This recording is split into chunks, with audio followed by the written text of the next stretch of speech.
intercede. Heavenly Father, we thank you for today. We thank you for this beautiful day.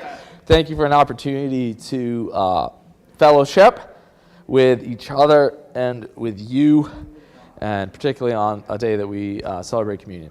And we just pray that the time that we have together would be a blessing, and that we would leave here being more like your Son than when we came.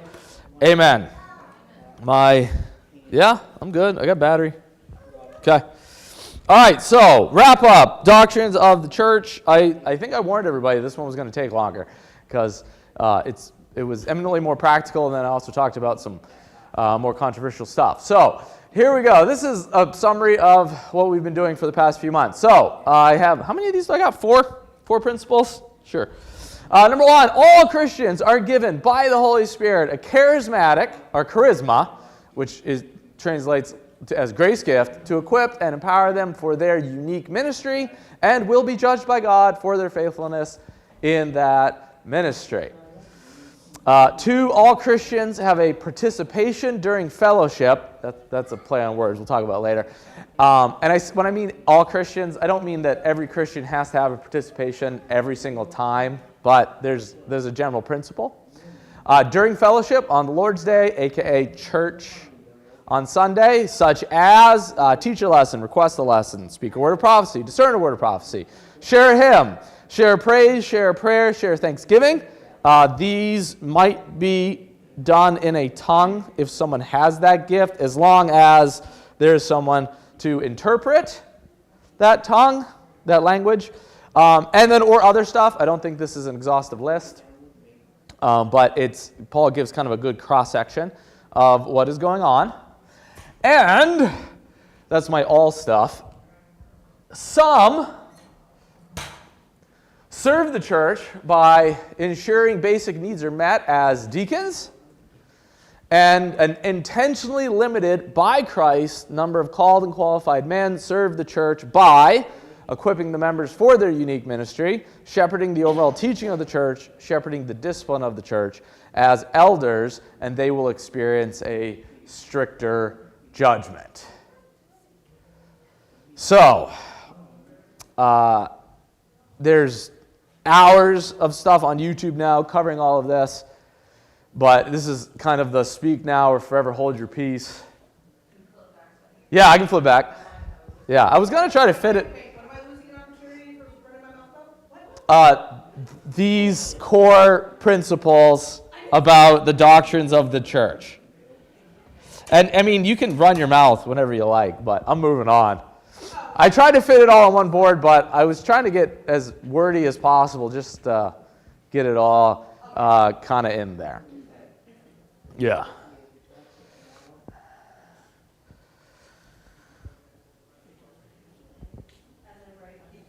They make this thing called a phone that has a camera in it, and you can take pictures. Okay. Okay, sure. Yeah.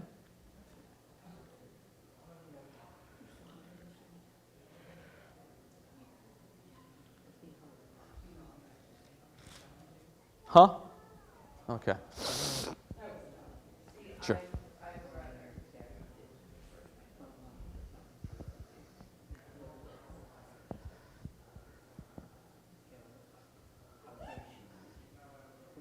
Okay, hold on, we gotta mic it.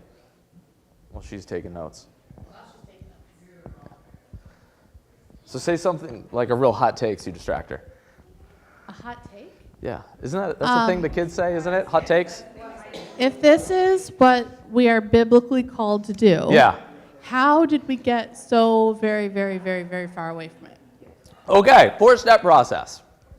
I think in answering the question of how did we get so far away from it, I think step one was the Montanist schism that I've talked about in the past, where basically you had, and all this comes with a grain of salt because we don't have any of Montanist's writings, because he didn't believe in writings partly, so we only have what critics have said against him, but basically it was kind of like the first hyper-charismatic situation.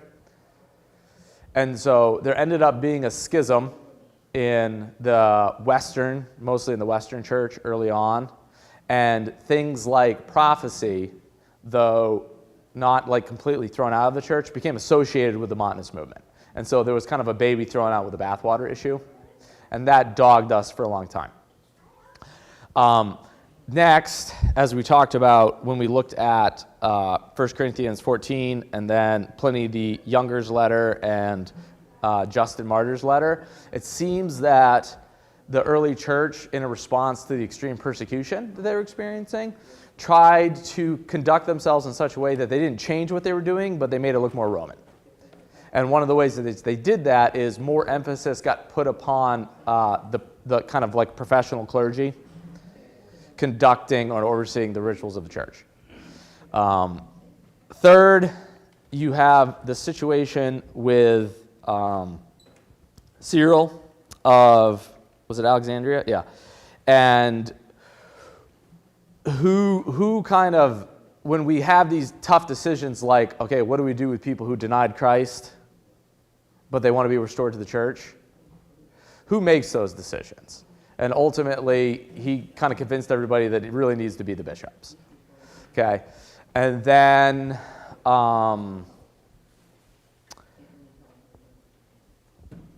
when we got to the Protestant Reformation, Zwingli decided that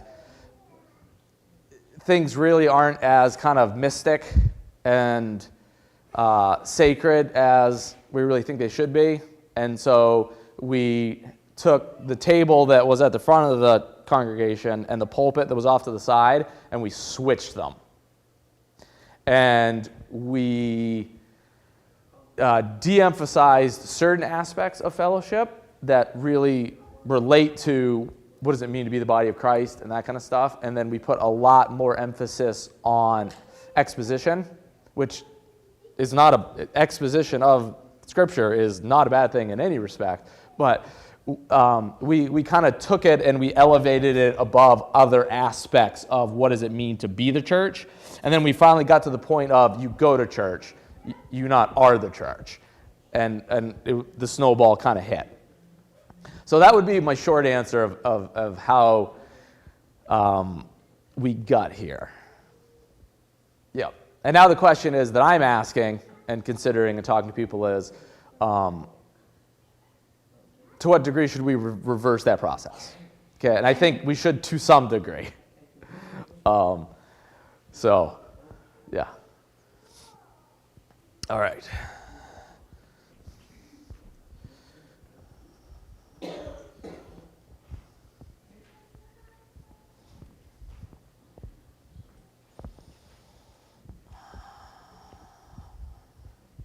So one thing that has always stood out to me, well, I guess in the past few years, is like when Jesus is confronting the money changers and he says, my Your mic is on, yep.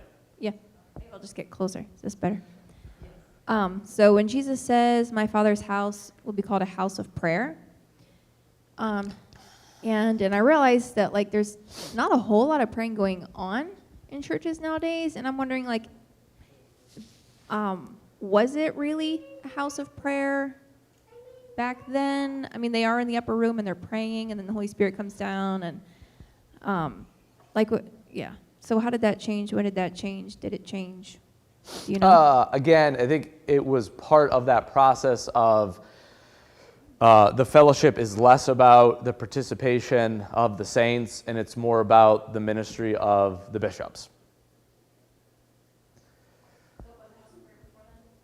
Yeah, when we look at, when we look at 1 Corinthians 14, prayer, it comes up in that context. When we look at Pliny didn't really mention it, probably because he doesn't know what was going on, but Justin Martyr mentions that there was a time of prayer in the fellowship after the reading of the Gospels and the exposition of the Gospels. There was a time of prayer. And probably what we kind of have is there was also more of this going on throughout the course of the week in the personal interactions of the church. But yeah, there was a time of, the evidence would suggest clearly that there was a time of corporate prayer during fellowship on the Lord's Day in the first 100 years of the church. You want to send it over to Michelle?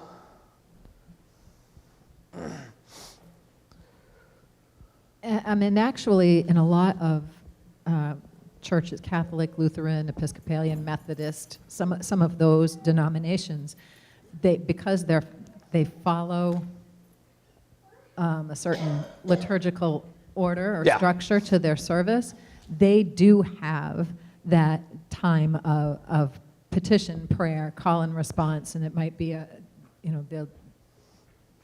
there's a certain response that everyone Yeah. will say, but they pray for individuals, for families, and that it goes outward so that it eventually encompasses Yeah. government, the nation, the Yeah. world, and so on. Yep. And there's a Presbyterian church that I end up at every once in a while when I'm up in Bangor, and they have several sections of prayer where the prayer requests are all given to whichever elder is going to be doing it before the service. They don't do it during the service, but they have a time of prayer for the congregation. They have a time of prayer for the government, and so they kind of go through that. And so they do, yeah. Okay, you good? Okay, all right, Amanda's got her notes. And this is it. Okay, so here's what we're going to do today, and maybe next week, and then I want to wrap this up and move on to our next chunk of systematic theology in angelology. But let's talk about head coverings. As I said, I was gonna. No, haven't done it yet. We're doing it right now. So 1 Corinthians chapter 11. All right. So Mike Winger, I've mentioned his series that he did before. He's got a 7-hour video just on the head covering aspect of this passage. So, there's a lot going on. I'm not going to go all into it in depth, but if you're interested, I would check out his video. Even if you don't come to the same conclusion that he does, he summarizes all the arguments and the proponents of those arguments, so you would be able to find out who's saying what about who and go get all that information. Okay, there are a few preliminary questions that you kind of have to work your way through that are going to impact how you interpret this passage. And when you sit down and when people who talk about this stuff, and what are the difficult passages in the New Testament to interpret, 1 Corinthians 11 is probably going to fall in the top 3.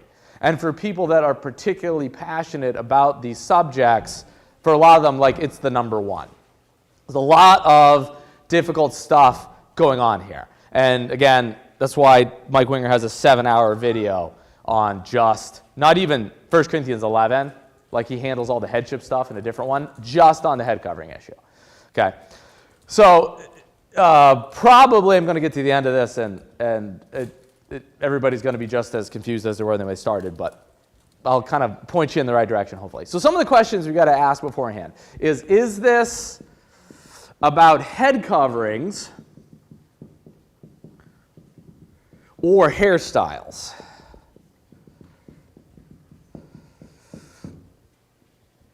And there's a lot of discussion about this. And so there's some people that are going to be like, this is talking about the veil head covering. Some people are going to be like, well, no, this is talking about the hairstyles that women were wearing in Corinth at this time. And part of this, this comes up because as you get towards the end, as you move through here, we keep kind of going back through, all right, there's something to do, there's their head covering, but there's also something to do with women's hair because we talk about it getting shorn. And then at the end in verse 15, it says, but if a woman has long hair, is it her glory, for her hair is given to her for a covering. And so there's some equating between her hair and that being a covering. And so how do we resolve, okay, they need to wear a covering because of hair, but then the hair is a covering, and so people go back and forth of what is it that we're actually talking about here. Okay. The other big question that comes in is this cultural? And if yes, what culture and what does it mean?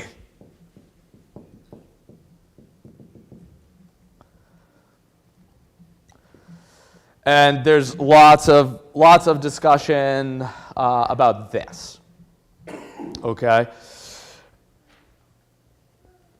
For the purposes of our discussion, we're going to go with that it is about head coverings,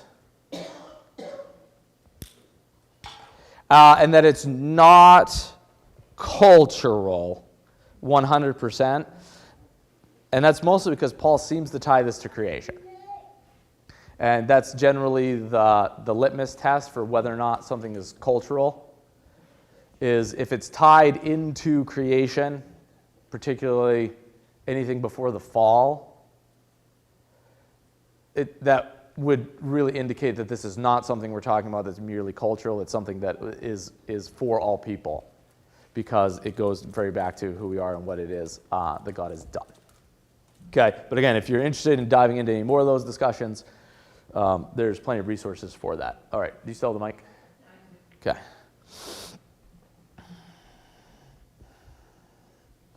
When you say it goes back to the garden, is it significant if it goes back before the fall or after the fall?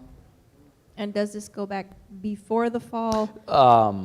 I would say there would be some significance, and this goes back before the fall, because it talks about the creation order of men and women.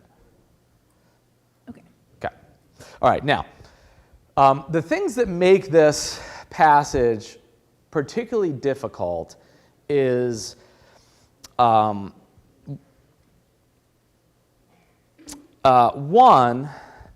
there's some soft translations that kind of obfuscate exactly what's going on here. All right, and the ESV does this in a way that I think is not helpful. And so, for example, in verse 5 and 6 would be an example of this.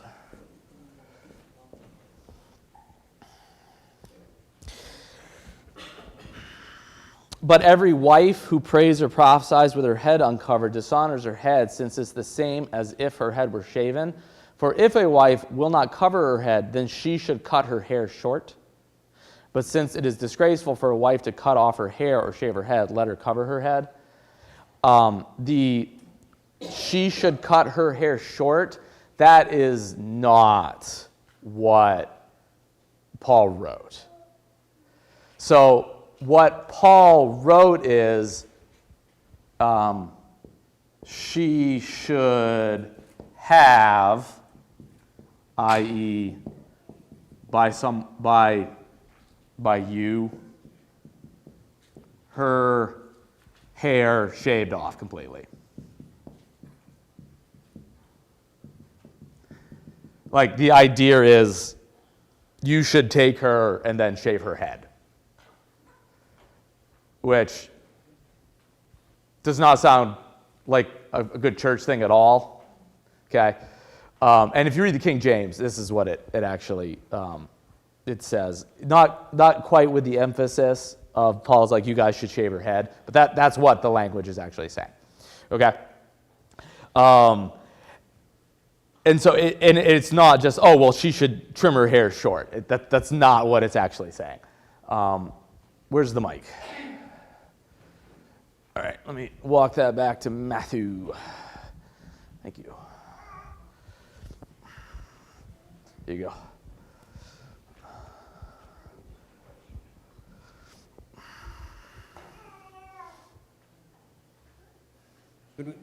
Could you go back up to 11:4? Every man who prays or prophesies with his head covered dishonors his head.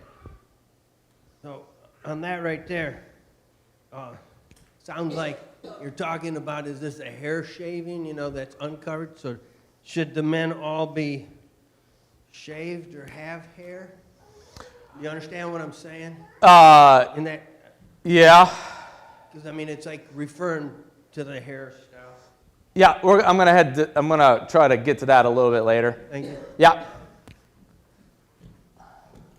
I kind of see that if you're looking at it symbolically, where it talks about, back in verse 3, understanding that the head of every man is Christ, the head of a wife is her husband, the head of Christ is God.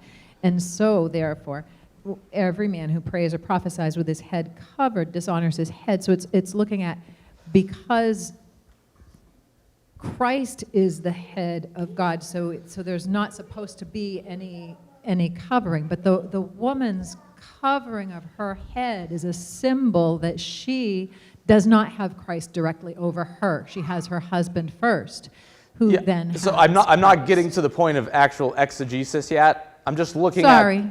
I'm just looking at some of the things that I want to bring out to make sure as we're going through this, we realize, like, Paul is not just saying, hey, if she's not going to wear a head covering, she should cut her hair short. That's not what the text itself is saying. I'm going to work through a couple of these, and then we'll start looking at some exegesis. Yeah. Okay, so hold that That's a thought. very big word. Thank you. Yeah, sorry. Okay, also, verse 7 and 8. For a man ought to not cover his head, since he is the image and glory of God, but woman is the glory of man. Okay, that, again, syntactically, what that is saying is man is the image of glory of God, but woman is not. Woman is the image and glory of man. Okay? And again, that sometimes gets softened in translation and softened in the exegesis, but like that's what that sentence structure means. If you say this is one thing, but this is something else, you're saying it's not the first thing.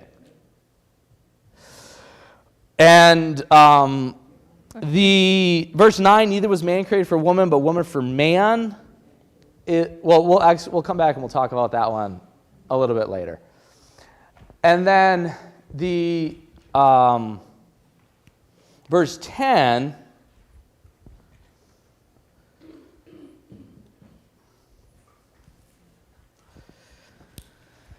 that is why a wife ought to have a symbol of authority on her head because of the angels.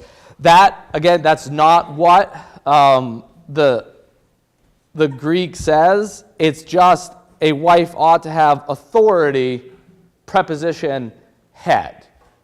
So there's no symbol or anything there.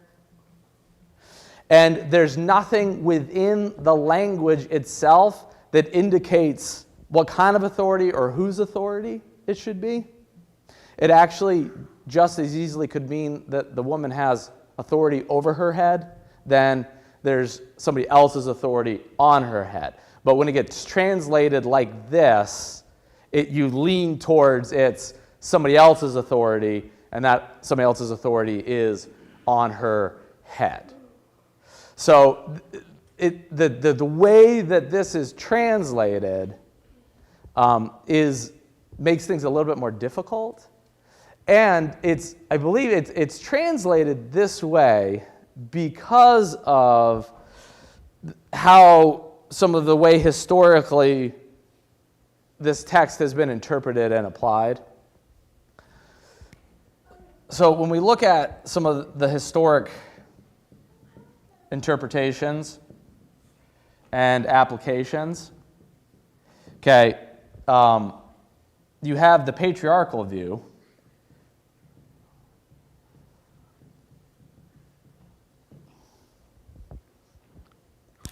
which has looked at this and has said, yeah, if a woman doesn't cover her head, it should be shaved. Women aren't the glory of God, they're the glory of man, and they need to have a symbol of my authority on their head. This is not a historic Christian view. This kind of came out of some Western thought and has kind of been developed.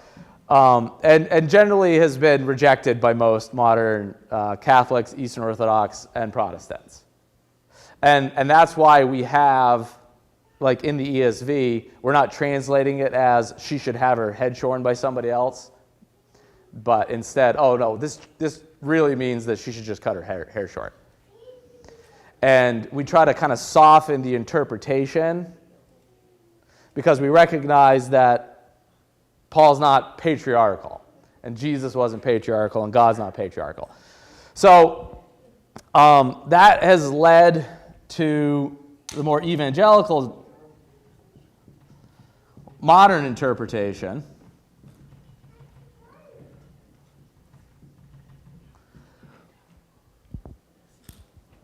which tries to straddle the line between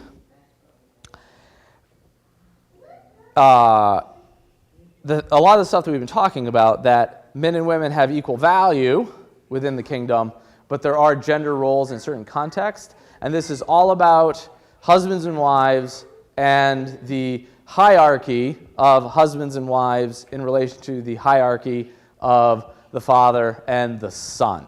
And this is all the stuff we talked about when we talked about what does it mean that husbands are the head of their wives. And we looked at this a while ago. You can go and you can kind of check out those videos. And this leads to kind of two conclusions. And it has to do with no head coverings and yes, head coverings.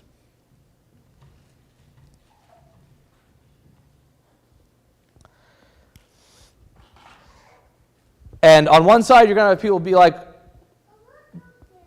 this is talking about head coverings. It's talking about the relationship between husbands and wives and Christ and the Father. And it's not patriarchal in any fashion. It's not advocating for the shaving of women's heads. It's not saying that women were not created in the image of God. The symbol of authority, it just has to do with her husband and her wife, and her husband and her being the wife. And for some reason, sometimes it's cultural, sometimes other things, we don't need to be doing the head covering thing nowadays. Okay? And then other people would be like, all that stuff is true, and because of that, we should be doing the head covering thing nowadays. Now, traditionally here at Calvary, we've kind of avoided the whole discussion because, again, as as Rebecca pointed out, we don't we don't do things the way the Corinthians do. We don't have anybody speaking in church, and then when we ask someone to pray, we don't ask women, so it never really comes up. And then when we kind of have this kind of situation in Sunday school, we're like, well, that's Sunday school. This is all talking about church, so there's two different things because, again, we've turned church into the Sunday morning service, and Sunday school is a different thing. And we avoid the issue through bad doctrine. Now that we've kind of come back around, I have never made a big deal about it in this context, and nobody else has. And so we've kind of like, as this particular group, we've kind of defaulted to the women don't need to wear head coverings. And we just have been kind of okay with it. I have taught on this several times before, and I've changed my mind now. We'll get that in a second. But prior to this, I thought that we should probably do head coverings, but nobody really seemed interested in having that discussion, and I didn't push it. Okay? But it is a question that you kind of have to deal with. As we start understanding that, when the Bible says church, it doesn't mean from 10:30 to 12 on a Sunday morning. Like this kind of qualifies. And I ask women to close in prayer all the time, even though they're not wearing head coverings. Is that okay? And we just got to decide if that's a discussion that we want to have and how that kind of works out. Again, it seems up until this point, people haven't really thought it was a big deal, and it's not a discussion people are interested in having. We do want women to pray. We're not interested in having a conversation about head coverings. So that kind of is the way that it is. All right. Now, go ahead. I find that it's interesting that this comes after he's talked about, at the end of chapter 10, the concept of eating meat or not eating meat. And, Yeah. And, that that he's saying that it's really your conscience and your relationship to God and how you feel. Obviously, if somebody tells you straight up, this is something that was presented to an idol, then you Yeah. wouldn't partake for Their sake. their sake. Yeah. But so it's funny that and he said elsewhere too about celebrating special holy days in the church or Yep. celebrating Yep. when you take Sabbath and those sorts of things. So it makes me wonder, like, again, could this be applied to the same thing as the eating of meat or not eating of meat? An issue of conscience? The issue of conscience. Yep, that is a And- possibility. Yep. And that last verse 16. If anyone wants to be contentious about this, we have no other practice, nor do the churches of God. Is he really saying there that if you want to argue about it, then this is the way that we feel, or is he saying we don't see this as a cause for argument? How is that really interpreted? Yeah, well, and that's also a part of this whole discussion. And with relating to the issues of conscience and things offered to idols, I think that is a possibility. This chapter seems to come on pretty strong, though. Again, like he's making the statement that if she isn't going to cover her hair, cut it all off. It's not really a meat offered to idols kind of scenario. So this is a passage that people have wrestled with a lot for a long time, are going to continue to. Okay? What I am kind of at right now is I think I'm heading in a different direction than I have, because I'm recognizing that you really can't soften this. Like, I think the argument that Paul means, oh, well, she should just cut her hair short, or even though it does kind of sound like he's saying that women aren't in the image of God, they really are, that's implied, that seems to be really stretching it. And there's other weird things going on here in this passage. For example, Paul makes a statement in verse 14, does not nature itself teach you that if a man wears long hair, it is disgraceful for him? This is a Stoic philosophy of the time, and it actually has to do with their medical understanding of like how reproduction works and all that kind of stuff. And as far as I can tell, in reading the New Testament, Paul was not a Stoic.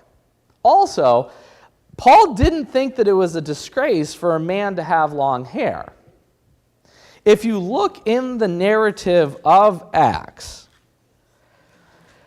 we've talked about the planting of the church in Corinth. It's in Acts chapter 18. After Paul, in verse 18 of chapter 18, we get this little anecdote. After this, Paul stayed many days longer. This is in Corinth. And then took leave of the brothers and set sail for Syria, and with him Priscilla and Aquila. At Caesarea, he had cut his hair, for he was under a vow. And so it would appear that while Paul was at Corinth, he was under a Nazirite vow, which means he would have had long hair. And again, culturally, Paul, he's not a Stoic. He doesn't believe that men having long hair is a disgrace because it means they can't reproduce, and there's all kinds of weird stuff about hair length and that. But he was a faithful Jew, and long hair was a symbol that someone took a Nazirite vow, and they were committing themselves to holiness before God, and he was under a Nazirite vow while he was at Corinth. So it's just a weird thing for Paul to say.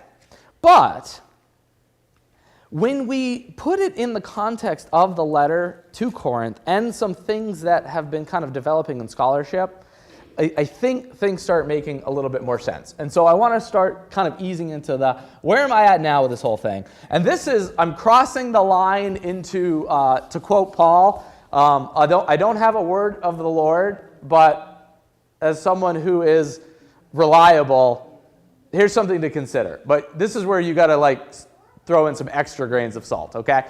So this is not me as an elder litigating doctrine of the church. This is me as Josh, as I'm trying to wrap my mind around what the heck is going on here with this passage, and in the scholarship that I have been studying, here's kind of where I'm at. Okay, Amanda. I just have a quick question. Sure. In verse 10, what does it mean, like the angels are watching? Yeah, we're going to get to that too. Oh, okay. Yeah, because that's weird. Like, what does that even mean? Why are we talking about angels here? A lot of weird stuff in here. All right, so the Corinthian slogans. This is something that basically everybody who writes about the book of Corinthians on either side of the debate, this is not an issue of the debate, has kind of recognized, and you even see it now in translation, and the ESV reflects this, is that Paul, at certain points within the book, as he is discussing the issues that are going on there at Corinth, quotes common teachings from the Corinthian church and then addresses those. And there's a certain handful of these that are recognized by basically everyone, to the extent that the ESV translators actually put these in quotes to indicate that Paul is quoting somebody and that he's quoting the Corinthians. So here are the examples that are commonly agreed upon through translators.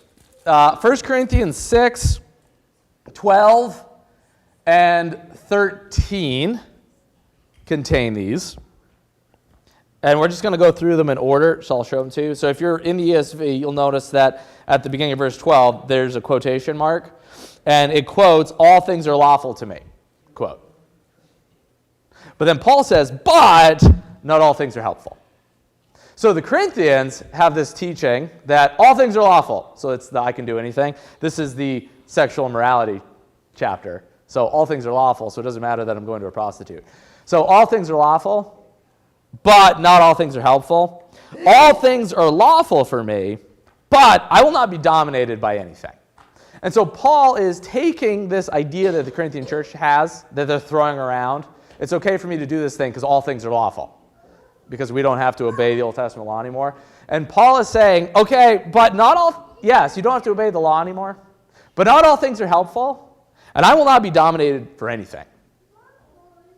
Food is meant for the stomach, and the stomach for food. So, and here's Paul, God will destroy both one and the other. The body is not for sexual morality, but for the Lord, and the Lord is for the body. So the Corinthians have this bad doctrine. All things are lawful to me. Food is meant for the stomach, and the stomach is meant for food. And Paul is saying, no. 7, verse 1 is another one of these. Now concerning the matters about which you wrote, quote, it is good for a man not to have sexual relations with a woman. And in their context, they were saying if you're married, you shouldn't have intimacy with your spouse. And Paul is saying no. This comes up again in chapter 10, chapter 8, sorry.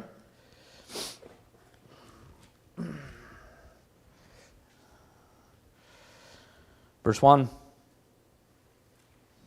and verse 4. Now concerning food offered to idols, we know that, quote, all of us possess knowledge. This knowledge puffs up, but love builds up. If anyone imagines that he knows something, he does not yet know as he ought to know. But if anyone loves God, he is known by God. Therefore, as to the eating of food offered to idols, we know that an idol has no real existence, and that there is no God but one. And then Paul is going to continue, and by the time we get to the end of chapter 10, he's going to remind them that there's demons behind those idols. So again, there's phrases that the Corinthians are throwing out there to justify their behavior. And Paul is quoting them and saying no. All right? idols do have a real existence, okay? And there are other spiritual beings out there that we need to concern ourselves with. And then, again, and the ESV throws those in quotes. And then in chapter 10, verse 23, the all things are lawful come back. And this is where Paul, I'm going to talk about this text during service. Paul's really digging into them about, no, you guys need to take this idol thing seriously. There's demons involved here. And there is a reference to not a slogan, but a bad teaching in 15:12, where we have the statement, now if Christ is proclaimed as raised from the dead, how can some of you say there is no resurrection of the dead? There was a teaching at Corinth that there is no resurrection of the dead. Okay, so there was a lot of bad teaching going around at Corinth. All right. So why am I bringing this up?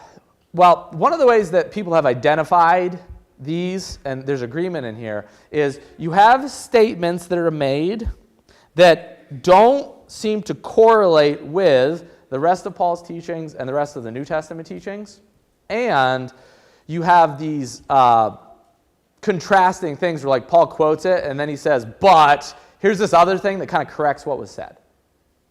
And that's why there's common agreement across scholarship that that's what's going on here. And that, when the Corinthians say that all of us possess knowledge, and because in the book they hold up philosophy, and Paul is like, yeah, well, that knowledge that you possess, that puffs up. That hurts people. That doesn't build people up. All things are lawful. Yeah, you're not under the Old Testament law anymore, but that doesn't mean you can go sleep with a prostitute. Idols have no real existence. Though there's demons here, you need to take this seriously. And just because that idol is not God Yahweh doesn't mean there's not a consequence for your participation in something that has an association with that idol. And certainly there is a resurrection from the dead. Okay? All right. So how does this lead into this? Because when we jump into chapter 11, we have statements that don't seem to fit into Paul's theology or the theology of the New Testament, and Paul jumps in and refutes those. And so there are some, and Lucy Papayat is the one that kind of summarizes this. You can read it. Here's a book. Has proposed a theory that we have some of these quotations here in chapter 11, and what Paul is actually doing is he's going back and forth between what the Corinthians are teaching, and he is correcting that teaching. Ultimately, this doesn't change the conclusion that we have arrived to by default that women don't need to wear a head covering while they're praying or prophesying in our congregation. And it would mean that I was wrong when I said that women should be wearing head covering. So I don't think this is like a tier 1 or even a tier 2 kind of doctrine, but I kind of want to introduce it to you as something to think about, and you can think about it. And if somebody asked me, hey, if somebody walked in and they're like, hey, you got women praying, shouldn't they be having a head covering? I would say, no, I don't think that's what's going on here, and here's my reasoning. And then I would I would leave it up to the wife whether or not to decide whether or not she needs to wear the head covering or not. So, how does this conversation flow, and why do I think this is what's going on here? Well, coming right out the gate, verse 2, now I commend you because you remember me in everything and maintain the traditions, even as I deliver them to you. Based on everything in this book prior to that statement, and everything in this book that comes after that statement, I would submit to you that Paul is being sarcastic, particularly out of chapter 10. Paul is not he's not commending them for anything, and they're not keeping the traditions as he left. He's being sarcastic.